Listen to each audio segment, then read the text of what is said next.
In today's video, I'm going to teach you how to export GIF from Figma fast to 1:25 guide. We'll move quickly but clearly so you can go from frames to a polished GIF without any detours. First, you'll need a plugin that can handle GIF exports. In Figma, open the main menu, go to Plugins, then Manage Plugins. In the search bar, type Export to GIF/Video or Animated GIF Maker and install a plugin with good reviews. Most of these are free or have a free tier. A helpful tip when choosing, look for controls like frame rate, dimensions, looping, and preview.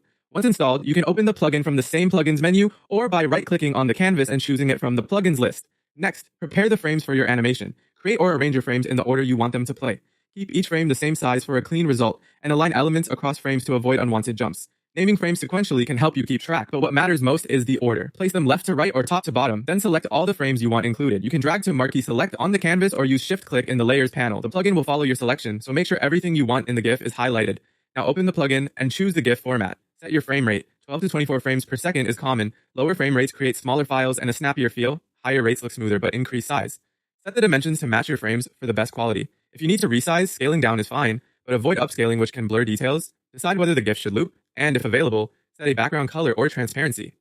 If the plugin offers optimization or color settings, a balanced palette and light dithering can reduce file size while keeping gradients smooth.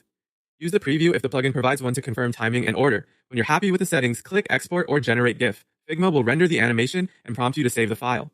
After saving, open the GIF in your browser or a media viewer to check motion, timing, and quality. If it's too large, reduce the dimensions or frame rate. If the playback feels too fast or too slow, adjust the frame rate or refine the frame order, then export again. That's it. Install a GIF export plugin, arrange and select your frames, configure the key settings, and export. With these basics and a quick preview and tweak loop, you'll get a crisp, lightweight GIF ready for sharing in minutes.